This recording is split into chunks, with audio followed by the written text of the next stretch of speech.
When you think of dangerous sports, it is highly unlikely that golf is anywhere on that list. Auto racing, sure. Bullfighting? Absolutely. But golf? The relationship between golfer and crocodile has long been a tempestuous one. What perils could befall a golfer during their round? Volcanoes? Landmines? Yep. Those are just a few of the things that make these the 9 most dangerous golf courses in the world. At number 1. Lost City Golf Course in Sun City, South Africa. What could be more enjoyable than playing a round of golf, at an 18-hole desert-style golf course, surrounded by spectacular views across South Africa's wilderness? Asks the website for the Lost City Golf Course in Sun City, South Africa. I'll tell you what, not getting eaten by Nile crocodiles, that's what. The 13th hole is filled with them. You'll want to take at least one extra club, to help defend yourself from the cold-blooded hazards that await you around that green.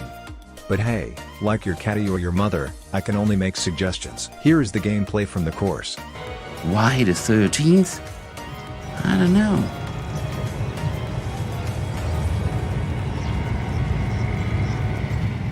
The 13th hole on the $1 million golf course of Sun City.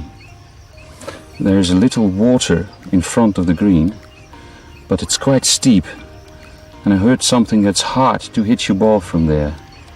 It's only 147 meters, which I don't know about the yardage here, but they say 147 meters. So that might be 160 yards or so. So I better try that.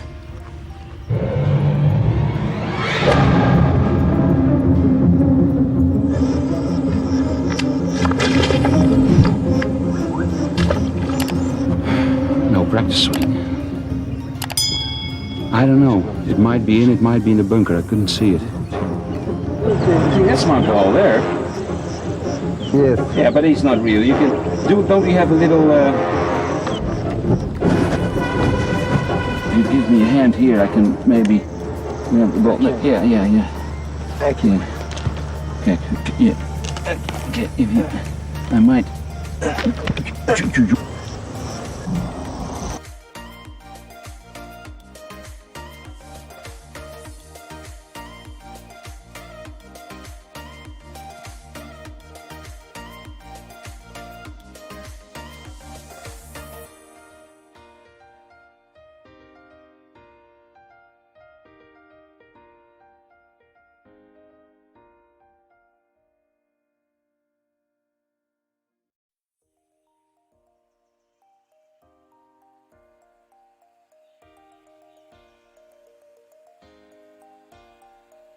At number 2. Legends Golf and Safari.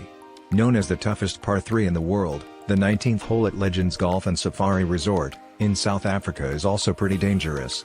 One false move and you'll plummet to your death. Maybe it's my fear of heights or flying, but if you've got to take a helicopter to the tee box and hit off the end of a cliff, it's pretty harrowing. On top of that, only one person has ever made par on the hole, and that was back nine's own Padraig Harrington in 2008.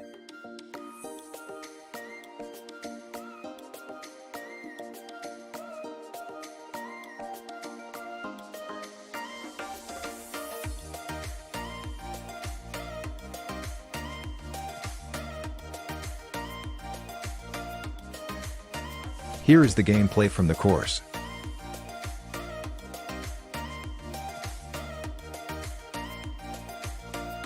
It's the world's longest par 3. It's the highest elevation change from green to tee box.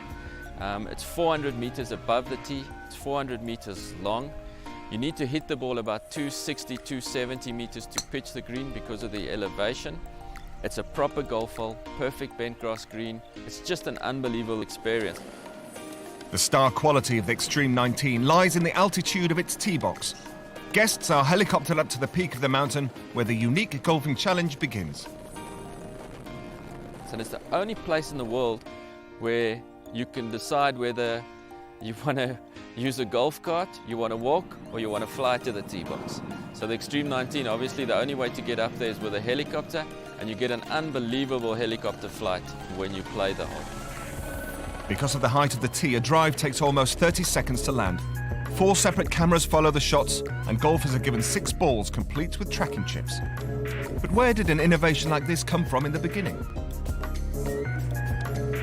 Extreme 19, the idea came from the owner and a friend of his, Graham Cook, and his wife. The design I did.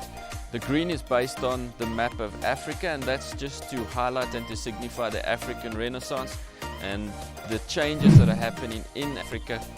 The hole is set against a safari backdrop with wildlife roaming the landscape. Thankfully, though, they're not guarding the green. The fairway has been landscaped to direct the ball towards the putting surface, but the help ends there. The height of the tee is an unparalleled test of golfing nerve, while the magnitude of the green itself is summed up in the local caddy notes. Rather than say the pin is 10 on and 4 from the left, the pin will be in Namibia or Angola or Central Africa. So yeah, designed in the map of Africa, contours are real. It's just an unbelievable experience to play that hole. And it's an experience that has piqued the interest of many golfing greats. Its guests have included European Tour winner Raphael Jacquelin and three-time major champion Padraig Harrington, both of whom designed holes on the legend's signature course. A hole not for the faint-hearted. Even these seasoned pros were wary of the 400-metre drop. But it was a challenge they relished, and one that the Irishman revelled in.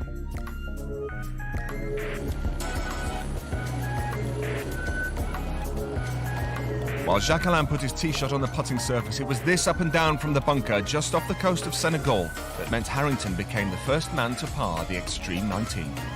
The severity of the hole has not put people off trying it though, as the design has captured the golfing world's imagination. Some of the guests that we've had, have made comments like, this is what golf needed, you know, something fresh, something different. It made them feel like a child again. And everybody that goes up there, you can't give them enough golf balls. They would stand there all day just hitting golf balls off that mountain. At number 3. Camp Boniface, South Korea. There are some people who don't mind being around crocs, so perhaps they need a little more danger to keep them off the links. How about landmines? That's right, landmines. Sure, the Camp Boniface course isn't so much a course, really, it's just a 192-yard par 3, in the middle of a demilitarized zone, on a South Korean military base. But the green is surrounded on 3 sides by minefields. Like, actual, don't step on me or you'll blow off a limb landmines. Hal bunker doesn't seem so scary now, does it? At number 4. Merapi Golf Club, Indonesia. In Hawaii, you can play golf and visit active volcanoes. In Indonesia, you can do both simultaneously. The Merapi Golf Club is nestled right at the base of Merapi volcano and, for those of you who, unlike me, aren't amateur volcanologists, it is one of the more active volcanoes on Earth. Smoke can be seen billowing from the top of the cone nearly 300 days out of the year, and it erupts fairly regularly, most recently in 2010. A round at Merapi will most likely yield some awesome vacation pictures, but remember, if you're in the wrong place at the wrong time, it'll be one of the more awkward phone calls home you've made in a while. At number 5. Araiki Kapakapa Rotorua Golf Course, New Zealand. Playing this course isn't necessarily dangerous, unless you're fully aware of just how dangerous geologically unstable land really is. For instance, Yellowstone National Park is a supervolcano capable of destroying most of the northern hemisphere and creating nuclear winter at any moment. Bet you didn't know that either. Huh? Okay, maybe I'm a little paranoid, but it must be a bit strange smelling sulfur all afternoon. In addition, there are a number of geysers around the course which, clearly, are free drop areas, unless you want to risk walking across an active geyser. Your choice. Here is the gameplay from the course. Hi everyone, and a warm welcome to the ING Golf Club. Great to be back with you. Well, this week on the show we make a midwinter visit to one of the jewels in the tourism crown, Rotorua. More especially the Rotorua Golf Club, a course with a great tradition. We'd heard plenty about the Rotorua Golf Club, so we made the 3-hour trip south of Auckland to experience for ourselves the famed layout which Gene Zarazin fell in love with. And we were met by a breathtaking sight, a frosty Rotorua morning and steam searing off the geothermal Lake Ariki Kapakapa. Ariki Kapakapa, as the Rotorua Golf Club is commonly known, translates into boiling mud pools. It's the defining feature of the Rotorua Golf Club. It makes playing there like no other place on Earth. You're playing in a volcano. It's a sort of pretty unique thing. We call it a thermal course, but the reality is the whole Rotorua Basin is a volcano crater, and so we have a lot of thermal activity around the course. It's really interesting. For club pro John Weston, who was born in Rotorua before living in England for more than 20 years, the golf course is simply one of a kind. It could be possibly the only geothermal golf course on the planet, and so obviously we're quite unique and very proud of that fact. This is one course that you don't want to try to fetch your ball from the lakes. Rotorua is one of the oldest clubs in the country. It's an extensive history that dates back to the turn of the 20th century. The club started off at Pukeroa Hill, which is now what's known as the hospital here in Rotorua, in 1906. It shifted to a farm temporarily after that, and in 1912 the first 9 holes were opened here. The club members got a lease from the government, and they had to roll all the scrub down by hand or with a horse and create the first 9 holes. And in 1919 they opened the second 9 holes, and the club's progressed from there to what it is today. The club celebrated its centenary in 2006. Inside a beautiful old clubhouse, you can read about some past heroes of the Rotorua Golf Club. Brenda Ormsby won the New Zealand stroke play 7 times and the match play 3 times. She's a legend of New Zealand golf. Rotorua has been the breeding ground for some prodigious talent. Asian Tour pro Bradley Isles began his golf there. Up-and-comer Sam Hunt and New Zealand rep Landon Edwards are recent players from Rotorua. It's a course that has shaped the games of some of our best. So, what is the real challenge of Rotorua? It's a relatively short course, but very difficult to beat. You very rarely get a flat lie, for instance, in the fairways. It's all up and down, and those humps and hollows are created in the course by the thermal activity. There's not much we can do about it. We can fill them in, and 5 years later there's another one appears somewhere else, so we just live with that. John begins our course tour at the par 4 third, where course management is the key. Well, the third hole's the hardest hole on the course, stroke hole 1, and to have it so early in the round is a real challenge. You've got to watch what you're doing off the tee. You've got a hot water stream that runs right across the fairway, so you've got to negotiate that off the tee, and then you're playing to a green which is trapped on the right hand side, and it's got a cliff basically on the left hand side running down to another hot water stream, so it's quite a difficult hole. At the end of the back 9, a long par 3 awaits. You'll either hit the green or the bush. That really does embody everything about geothermal. Unless you miss the green on the right hand side, you really don't know how difficult that hole is. It's got another geothermal piece of activity on the left hand side. You've got to be completely accurate, and there's nowhere to land but the green. On to the back 9, where the course comes alive, literally. The geothermal activity of Rotorua is world famous, and you can enjoy it up close on your round at Ariki Kapakapa. It's the time for the feature hole of the golf course, the par 3 14th. That's our new signature hole. It's another par 3. It was created about 6-7 years ago, and we used to have 2 par 3s which have now been joined into one, and it's created a wonderful panorama across the Rotorua golf course with the backdrop of the redwoods, and it's a real test. You've got geothermal lake on the right hand side, another hazard on the left hand side, and a very undulating green sloping from back to front, so it's a very difficult shot. It's a spectacular sight to behold. International visitors will fall in love with Ariki Kapakapa, and so will locals. Rotorua is a great place for a weekend road trip.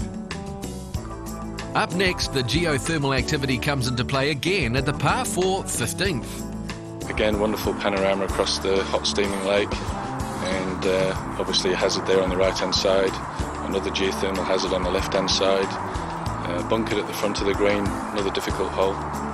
People do walk off the course and comment on that back corner of the course, how wonderful, how beautiful it is, and how scenic it is, so I guess if you're playing badly it's not a bad thing. The 16th is another scenic treat that also circles the lake before you finish your round at the testing 18th. It's a bit of a challenge because you've got a couple of big pine trees down the bottom that you've got to negotiate, so off the tee it's quite key. Your bigger hitters are going to try and either go left of those trees or over the top of them and leave themselves a little pitch to the green, but ideally setup is key off the tee. You really need to position your tee shot, then you've got a nice shot between 2 trees into a almost rolling green. You know, it's almost like a set of waves frozen on the beach. You've got 3 tiers to negotiate, and it's not an easy path. The Rotorua Golf Club is a local club that you have to experience for yourself. Many golfers arrive at this course ready to burn it up.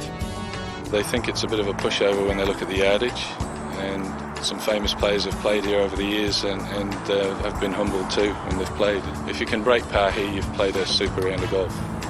You'll play here once and you'll want to play again, because now you know where you're going and what you're doing.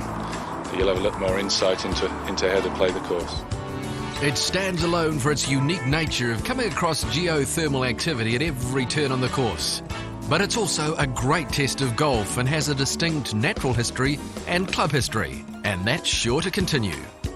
Rotorua is about the thermal activity. Wakaroa is straight across the road, which is a world famous tourist attraction, and we're part of that, I guess. So yeah, it's the thermal uniqueness that makes Rotorua and Rotorua Golf Club. Playing Ariki Kapakapa, the Rotorua Golf Club is experiencing an environment like no other in the world. At number 6. Prison View Golf Course, Louisiana State Penitentiary. Despite its location, Prison View Golf Club is a public golf course. That being said, there are a number of special rules and guidelines for playing there, like required background checks, and consent to search vehicles or your person at any time. Oh, and tee times can be cancelled at any time, and play suspended at the discretion of the warden. Sounds like a good time, yeah? At number 7. Skakuza Golf Course, Kruger National Park, South Africa. Anytime your course has staff hired to have an eye on the area to keep away dangerous game, you're probably in for a round that will either be the time of your life, or the end of it. While it should be noted that no golfer has ever been harmed during a round, the website also claims that a lion once killed a buffalo on the first green and a pack of wild dogs chased an impala, not the car, the antelope for which it's named, around the course, disrupting and probably scaring the hell out of golfers. At number 8. Pyongyang Golf Course, North Korea. Hailed as the world's most exclusive golf course, Pyongyang Golf Course may also be the easiest. Kim Jong-il, allegedly, shot a 38 with 11 aces during a round in 1994. The Par 72 also hosts an amateur tournament each year, the Democratic People's Republic of Korea Amateur Open in July. Anyone can attempt to enter, but remember, if you're chosen, you have to go to North Korea. At number 9. Half Moon Bay, California. You may not think that a course with such high acclaim as Half Moon Bay could be considered deadly, but in August of this year a man plummeted more than 100 feet off a cliff and sustained critical injuries. Sure, he survived, but falling 100 feet is no joke. If a golf course with wild animals roaming the course can make the list, one with 100-foot drops close enough to the course for players to fall off of them has to. Well, here's our list on world's 9 most dangerous golf courses. Let me know your thoughts in the comments section below.